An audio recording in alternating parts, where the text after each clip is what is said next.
آخرین مطلب و خیلی نیاز هست که به مردم بلوچ تذکر داده بشه که متاسفانه اطلاعات وقتی مثلا همین مولانا موسی رحیمی و 12 نفر از همراهان ایشون که معلوم نیست تکلیف اون 12 نفر چی شده، هیچ گزارشی ما در اختیار نداریم، حداقلش اطلاعات تهدید میکنه زمانی که دستگیر میشیم، میگه این قضیه رو مبادا رسانه‌ای کنید، اگر رسانه‌ای کنید ما اله خواهیم کرد و بله خواهیم کرد. خب الان این نتیجه رسانه‌ای نکردن مولانا موسی رحیمی است که جنازه رو تحویل گرفتن و در قالب بلوچستان همین حکم جاری است. به این صورت اطلاعات اراذل اوباش اطلاعاتی وقتی کسی رو دستگیر میکنن میگن که مبادا این قضیه رسانه‌ای کنید. شما چه پیامی دارید از این تریبون به مردم بلوچستان در این گونه قضایایی که صورت میگیره؟ تجربه 12 سال فعالیت و مبارزاتی که من داشتم این بوده که تمام مسائلی که وارد مدیا و رسانه شدن مورد پیگیری قرار گرفتن. یعنی اگر فردی بازداشت شده و بازداشت اون رسانه‌ای شده، حتی روی شکنجه اون هم تأثیر گذاشته. یعنی اونها توانایی این که اون رو پروندهشو به همون سبکی که میخوان جلو ببرن رو نداشتن، توانایی این که اون رو به اون جوری که میخوان شکنجه بکنن رو نداشتن، برنامه‌ها و پروژه‌هایی که برای اون فرد ریختن رو به هم میریختن. یعنی رسانه‌ای کردن تأثیرات مختلفی میتونه داشته باشه. مثلا شما دقت بکنید پرونده این زندانیان کرد رو به عنوان نمونه عرض میکنم که خیلی مشهور بودن، زندانیان که در 2 مرحله اینا رو اعدام کردن، آقای احمدی اینها و بقیه شهرام احمدی. اینها توجه بکنید وقتی اینا رو بازداشت کردن، اینا هیچ کدوم همدیگه رو نمیشناختن.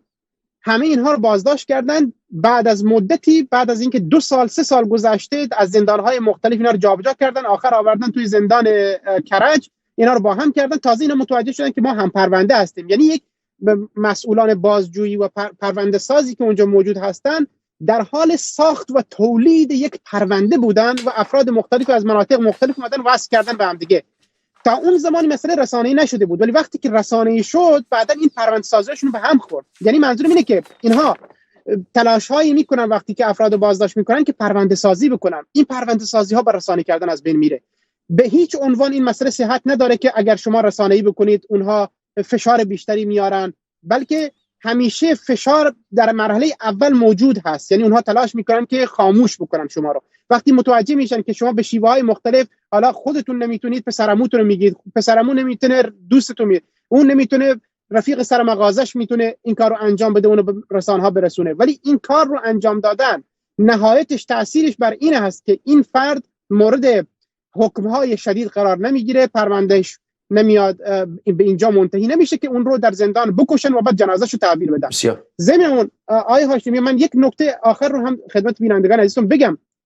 توجه داشته باشید که مسئله‌ای که الان در حوزه ساحل که ساحل بلوچستان هست، یک پروژه بسیار کلانی الان در حال اجرا هست. اون پروژه اسمش هست به نام طرح موسوم به توسعه سواحل مکران که بهش میگن تصرف سواحل مکران. این طرح آنچنان طرح بزرگ و خطرناکی است که در لابلای اون این نوع کشتارها مسلما در آینده هم تکرار خواهند شد. ما اگر به مرگ و به شهادت این عالم بزرگوار اعتراض میکنیم، خیلی کلانتر از اون باید این طرح رو مورد توجه قرار بدیم که دوباره نتونن در لابلا و چارچوب این طرح‌هایی که خطرناک هستن و میخوان دموگرافی سنی منطقه رو کامل از بین ببرن، چون این رو جلو ببرن.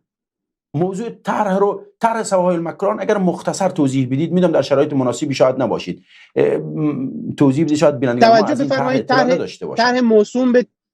طرح موسوم به توسعه سواحل مکران که ما ملوچا اسمش گذاشتن تصرف سواحل مکران، طرحی است که مرکز اون در دبیرخانه اون در وزارت دفاع هست و چطور ممکنه که طرحی به نام توسعه باشه و مسئول اجرایش نیروهای نظامی و امنیتی باشن و در این طرح قرار هست که 10 میلیون جمعیت رو بیان اسکان بکنن و یکی از مفادهایی که در قرارداد چین 25 ساله با ایران موجود هست، اجرای این طرح در سواحل بلوچستان و حضور چین در این منطقه هست. به احتمال قوی شما بسیاری از همین افراد و فعالانی که موجود هستن و الان دارن اعتراض میکنن به این طرح‌ها هم اعتراض کرده باشن. به این مثلا شما الان از مرکز شهر جاسک رو فقط در نظر بگیرید، بنگلان، به سمت شرق حرکت بکنید، صدها خانه دارن درست میکنن که همه این خانه ها داره به قم و شیراز و مشهد قول خودشون مقدس و نیروهای بازمانده یا بازنشسته‌ای که از نیروهای اطلاعات سپاه و غیره بودن، همه این خانه ها رو دارن بینا واگذار میکنن.